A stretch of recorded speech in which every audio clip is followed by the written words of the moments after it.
জানিয়ে দিব সর্বশেষ আপডেট বাংলা সংবাদ। শুরুতেই প্রধান প্রধান শিরোনাম। তারেক রহমানকে ব্রিটিশ প্রধানমন্ত্রীর অভিনন্দন, দ্বিপাক্ষিক সম্পর্ক জোরদারের আশা। প্রধানমন্ত্রীর ব্যক্তিগত চিকিৎসক হলেন ডাক্তার মনোয়ারুল কাদির বিটু। নির্বাচন সুষ্ঠু হলেও ফলাফলে কারচুপি হয়েছে, নাহিদ ইসলাম। দলীয় ও রাজনৈতিক সংকীর্ণতা থেকে সকলকে বেরিয়ে আসার আহ্বান জামায়াত আমিরের। ১৫ দিনের মধ্যে খাল খনন কর্মসূচি শুরু হবে, পানি সম্পদ প্রতিমন্ত্রী। চিকিৎসকদের সেবা সরেজমিন তদারকি করার ঘোষণা স্বাস্থ্যমন্ত্রীর। সংসদের প্রথম অধিবেশন হতে পারে ২৬ ফেব্রুয়ারি। এতক্ষণ শুনছিলেন সংবাদ শিরোনাম, এখন শুনবেন বিস্তারিত। যুক্তরাজ্যের প্রধানমন্ত্রী কিয়ার স্টারমার বাংলাদেশের প্রধানমন্ত্রী তারেক রহমানকে দায়িত্ব গ্রহণের জন্য অভিনন্দন জানিয়েছেন। বৃহস্পতিবার ১৯ ফেব্রুয়ারি দেওয়া ওই অভিনন্দন বার্তায় বাংলাদেশ যুক্তরাজ্যের অংশীদারত্ব আরও জোরদার করা এবং অভিন্ন অগ্রাধিকারগুলো এগিয়ে নিতে একসঙ্গে কাজ করার আগ্রহ প্রকাশ করেছেন ব্রিটিশ প্রধানমন্ত্রী। বার্তাটি সামাজিক যোগাযোগ মাধ্যমে প্রকাশ করে পররাষ্ট্র মন্ত্রণালয় ও ঢাকাস্থ ব্রিটিশ হাইকমিশন। চিঠিতে কিয়ার স্টারমার লিখেছেন, আমি বাংলাদেশের নির্বাচনে আপনার বিজয় এবং প্রধানমন্ত্রী হিসেবে আপনার দায়িত্ব গ্রহণ নিশ্চিত হওয়ায় আন্তরিক অভিনন্দন জানাতে লিখছি। যুক্তরাজ্যের প্রধানমন্ত্রী বলেন, যুক্তরাজ্য ও বাংলাদেশের ঘনিষ্ঠ ও দীর্ঘদিনের সম্পর্ক রয়েছে। আমি বিশ্বাস করি আপনার নেতৃত্বে আমাদের সহযোগিতা কেবলই বৃদ্ধি পাবে, যা আমাদের অভিন্ন মূল্যবোধ ও সমৃদ্ধ ইতিহাসের উপর ভিত্তি করে গড়ে উঠবে। প্রধানমন্ত্রী তারেক রহমানের ব্যক্তিগত সহকারী চিকিৎসক হিসেবে নিয়োগ পেয়েছেন ডক্টরস অ্যাসোসিয়েশন অফ বাংলাদেশের ড্যাবের যুগ্ম মহাসচিব ডাক্তার মনোয়ারুল কাদির বিটু। বৃহস্পতিবার ১৯ ফেব্রুয়ারি জনপ্রশাসন মন্ত্রণালয় এই বিষয়ে প্রজ্ঞাপন জারি করে। প্রজ্ঞাপনে বলা হয়েছে, বর্তমানে বাংলাদেশ মেডিকেল বিশ্ববিদ্যালয়ের কার্ডিওলজি বিভাগের সহকারী অধ্যাপক হিসেবে কর্মরত ডাক্তার মনোয়ারুল কাদির বিটু প্রধানমন্ত্রীর ব্যক্তিগত সহকারী চিকিৎসক হিসেবে প্রেষণে দায়িত্ব পালন করবেন। নতুন দায়িত্বে যোগদানের পর থেকে তিনি এ পদে দায়িত্ব পালন করবেন বলে প্রজ্ঞাপনে উল্লেখ করা হয়। জাতীয় নাগরিক পার্টির এনসিপির আহ্বায়ক ও বিরোধী দলীয় চিফ হুইপ নাহিদ ইসলাম বলেছেন, ত্রয়োদশ জাতীয় সংসদ নির্বাচন সুষ্ঠু হলেও ফলাফলে কারচুপি হয়েছে। এই কারণে পুরো নির্বাচন প্রশ্নবিদ্ধ হয়েছে। তবে গণতন্ত্র ও দেশের স্থিতিশীলতার স্বার্থে তারা সেটি মেনে নিয়েছেন।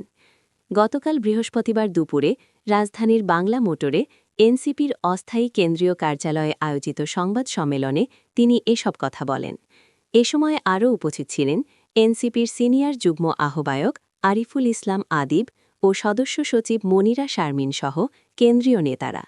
নাহিদ ইসলাম বলেন, গণতন্ত্র ও দেশের স্থিতিশীলতার স্বার্থে সেটি আমরা তো মেনে নিয়েছি, কারণ আমরা চাই জাতীয় সংসদ ও সংবিধান সংস্কার পরিষদ কার্যকর করতে।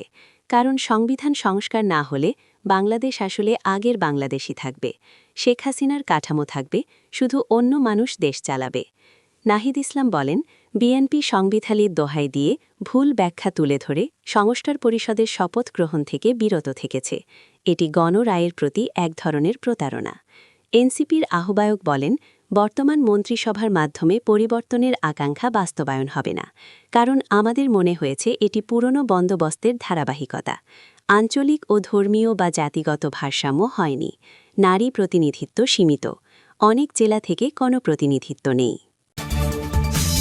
দলীয় ও রাজনৈতিক সংকীর্ণতা থেকে সকলকে বেরিয়ে আসার আহ্বান জানিয়েছেন সংসদের বিরোধী দলীয় নেতা ও জামায়াত আমির ডাক্তার শফিকুর রহমান। বৃহস্পতিবার ১৯ ফেব্রুয়ারি রাজধানীর মিরপুর ১৩ নম্বরে এতিমদের জন্য আয়োজিত ইফতার মাহফিলে কথা বলেন তিনি।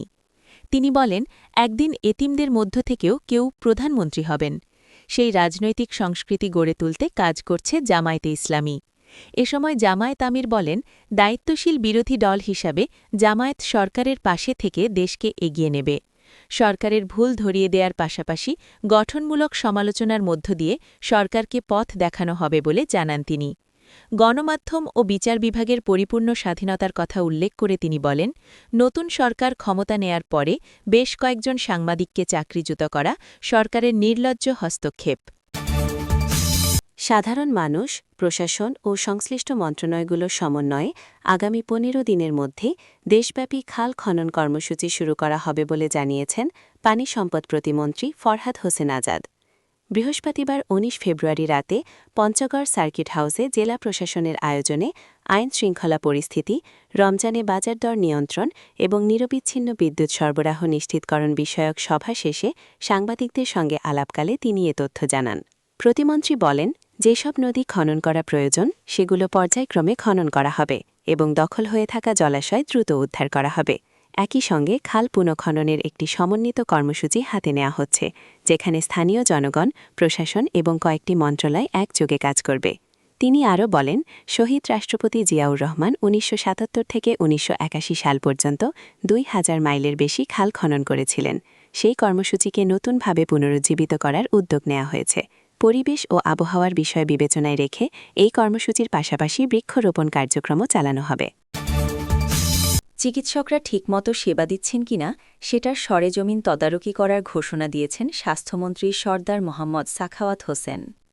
বৃহস্পতিবার ১৯ ফেব্রুয়ারি সচিবালয়ে স্বাস্থ্য ও পরিবার কল্যাণ মন্ত্রণালয়ের সম্মেলন কক্ষে মন্ত্রণালয়ের সার্বিক কার্যক্রম সম্পর্কে অবহিতকরণ সভায় প্রধান অতিথির বক্তব্যে তিনি কথা বলেন। সভায় স্বাস্থ্যমন্ত্রী বলেন, হাসপাতালগুলোতে আমরা সর্বোচ্চ সেবা নিশ্চিত করতে চাই। প্রধানমন্ত্রী যে নির্দেশনা দিয়েছেন, যে বার্তা দিয়েছেন, সেই অনুযায়ী কাজ করব। তিনি বলেন, দায়িত্বরত চিকিৎসকরা ঠিকমতো সেবা দিচ্ছেন কিনা তা দেখতে আমরা তাৎক্ষণিকভাবে দেখব। সবাইকে জবাবদিহি করতে হবে। আমাদের কার্যক্রম দ্বারা যেন জনসাধারণ উপকৃত হয় তা নিশ্চিত করতে হবে। আমরা কোনো সিন্ডিকেটকে সুবিধা দেব না। স্বাস্থ্য সচিব মোহাম্মদ সাইদুর রহমানের সভাপতিতে অনুষ্ঠিত সভায় বিশেষ অতিথি হিসেবে উপস্থিত ছিলেন স্বাস্থ্য প্রতিমন্ত্রী এম.এ. মোহিত। তিনি বলেন, আমাদের বিভিন্ন বিভাগ ও প্রতিষ্ঠানে প্রচুর শূন্যপদ আছে, ফলে মানুষ প্রয়োজনীয় সেবা বঞ্চিত হচ্ছে। শূন্যপদ পূরণে ব্যবস্থা নেওয়া দরকার। এছাড়া আমাদের মেডিকেল শিক্ষার মান উন্নয়নেও গুরুত্ব দেওয়া দরকার বলে মন্তব্য করেন স্বাস্থ্য সচিব।